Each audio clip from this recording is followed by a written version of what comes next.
आङो देग्लाय MBBS बेखौ उथ्रिसारनो हादों। हार्ड वर्क थ' बहुत नांगौ बे एग्जामखौ पास खालामनो थाखाय। जुदि जों कुमारिकाटानि रायजो हिसाबै बिराद गोजोननाय मोन्दों आरोखि। कुमारिकाटा ओनसोलनिफ्राय MBBS आरो IISER आव मासि आवग्रिनो हानाय फरायसाफोरखौ बरायदों।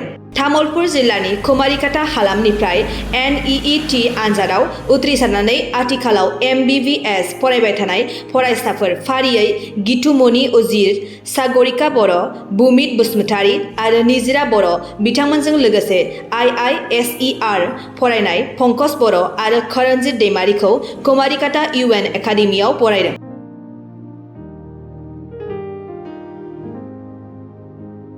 खुलुमबाय, आंनि मुङा निजिरा बर'। आङो देग्लाय MBBS बेखौ उथ्रिसारनो हादों। आङो कचिं लादोंमोन पटेन्शियल एन्ड कनसेप्टआव। बेनि उनाव आङो बेहाय कचिं लानायाव बहुत खस्थ' मोन्दों। अब्लाबो आङो आंनि नाजानायजों आङो दिनै बेखौ उथ्रिसारनो हाबाय आरो आङो दा बरपेटा मेडिकेल कलेजाव आंना एडमिसन जाबाय। आरो आङो MBBS कर्सखौ जोबखांबा बियो 5.5 इयार्सनि कर्स जायो। बेखौ कमप्लिट जायोबा आङो PG कर्सबो खालामनो सानदों। दा नाजानोसै, गोसो होनानै नाजानोसै आरो आं सानो आं साक्सेसफुल जानो हागोन। एसेनोसै।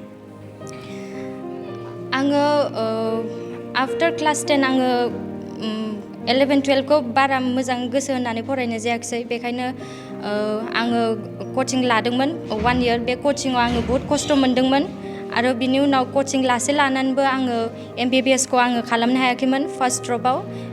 खिन्थु आङो BDS खौ मोन्दोंमोन, जायखौ डेन्टेल कर्स होनो। बेयाव मोन्दोंमोन, अब्लाबो आंना डेन्टेलाव आंना गोसो गैयामोन। बेखायनो आङो आरोबाव बोसोरसे ड्रप होबावनानै बेहाय आंनि पेरेन्ट्सआबो बहुत सापर्ट खालामदों आंखौ, टिचार्सफोराबो। दा सेकेन्ड ड्रप होनानै आङो बेखौ MBBS खौ आङो दा बे बोसोराव उथ्रिसारनो हादों। जोंनाथ' MBBS कर्स मिन्स डक्टरफोरनि, बेखायनो आङो मानसिफोरनि मोजां खालामनो सानदों। गोरिब गुन्द्राफोरनि बिदि जाय गोरिबफोरखौ हेल्प खालामनो सानदों जेसे हायो। बेथ' नंगौ जि आजिखालिनि गथ'फोरा मबाइलाव बिदिनो ससियेल मिडियाफोर बहुत इउज खालामो। खिन्थु जोंहा बे थानांगोन जि जोङो मेनटेन खालामनांगोन जोंनि टाइम टेबोलखौ। मबाइलाबो गाज्रि बुस्थु नङा, बेहाय जोङो जोंनि खामानिनि थाखाय बहुत हेल्प मोनो आरो बेखौनो मेनटेन खालामनांगौ जि बे 1 आवार जोङो मबाइलाव बिदिनो एन्टारटेनमेन्ट सर्सफोरखौ नायगोन, बिनि उनाव जोङो फरायनांगोन। बिदिनो टाइम टेबोल मेनटेन खालामलांबाय थानांगौ। एडिक्सन जालांनाङा आरो गेमफोराथ' बहुत एडिक्सन जायो। ओंखायनोथ' गावखौनो एसे कन्ट्रल खालामनो नाजानांगोन। कन्ट्रल खालामनो हायाबाबो बहुत ट्राइ खालामनांगोन। दिनैनि बे UN एकाडेमि कुमारिकाटायाव जे बरायनाय हाबाफारि लादों, जे MBBS पास स्टुडेन्टस आरो Iiser पास स्टुडेन्टस जे बरायनाय हाबाफारि लादों, आं बेयाव बाहागो लानानै माने गोजोननाय मोन्दों आरो गोसोखौ बहुत रंजानाय मोन्दों बेयाव बाहागो लानो मोननानै। हार्ड वर्क थ' बहुत नांगौ बे एग्जामखौ पास खालामनो थाखाय। SCB चेनेल होननाय दङ, स्टेट एन्ड सेन्ट्रेल बोर्ड। बेनि गेजेरजों बेयाव माने एग्जाम IAT एग्जाम होनांगौ। IAT माने Iiser एप्टिटिउड टेस्ट। बेयाव माने टटेल 180 मार्क्स थायो। 180 मार्क्सआव नोङो मेक्सिमाम 50-70+ बिदि मार्क्स थानांगौ, माने नों क्वालिफाइ जायो आरो। आंनि दा कलेजा Iiser तिरुवनन्तपुरम केरेलायाव दं। बे गोबां आब' आदामोन दं। जोंहानि न' खाथिनिनो दं आब' सासे, आरो आं आदा बहुतमोन लोगो मोनदों आरो जोंनि लकेलनिबो 3-4सो दं बेयाव। गिबियावनो आं Iiserनि फुल फर्म होननो लुगैदों। Iiser माने जाहैबाय Indian institute of science education and research, जाय माने human resource development government of India सालायो बेखौ। इण्डियाआव टटेल 7टा इनस्टिट्युट दं बेयाव।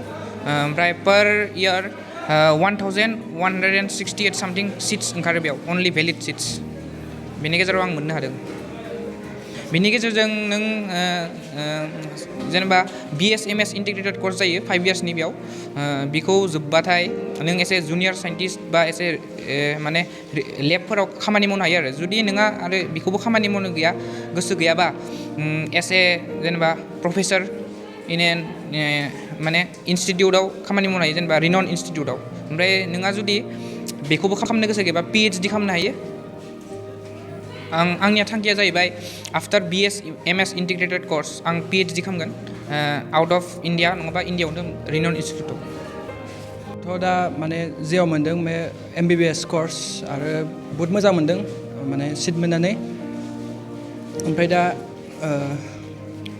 क्लासाथ' जासिगोन मोजां खालामनो सानदों आरो फिउचाराव बेसेबां हायो नाजानोसै आरो PGफोरखौबो मोजां होनोसै आरो उनाव मा जायो उनाव एसे नायलांसै स' बेनो MBBS कर्स बे गासै 5.5 इयार्सनि जायो आंना दा तेजपुर मेडिकेल कलेज जेराव सिट मोन्दों तेजपुर मेडिकेल कलेज सिगां समाव माबायदि मोननो हाखो नोंथाङा जेनेबा फरायनानै बेसेबां हार्डवर्क खालामनाय हार्डवर्कआलाय बहुद नांगौ बेहाय माने आं कचिं लादोंमोन एलेन केरियार इन्सटिटिउटआव ओमफ्राय फरायनाय टाइमा आंना बिदिनो 2:30सिम जायोमोन आरो हराव ओमफ्राय फुङावबो 8सो जायोमोन होमा माने रेस्ट बहुद नांगौ ना बडियावबो ओमफ्राय सानावबो फरायोमोन बहुद ओमफ्राय बिदिनो हार्डवर्क नांगौ बेहाय जों दिनै कुमारिकाटा UN एकाडेमिनि नाजानायजों बा साननायनि गेजेरजों कुमारिकाटा ओनसोलाव एबार 4 MBBSआव सिट मोननो हादों 4 बर' गथ'फ्रा आरो 2 बर' गथ'फ्रा आइसाराव सिट मोनदों आरो बे सिट मोननाय गथ'फोरखौ जोङो कुमारिकाटा UN एकाडेमिनि नैबे नांगोनायाव जों दिनै बरायदों आरो बरायनायनि कारना जाहैबाय जे जोंनि जि उन्दै उन्दै गथ'फोर दङ क्लास 8, 9, 10 बे गथ'फोरनि गेजेराव जों जोंनि जिखिनि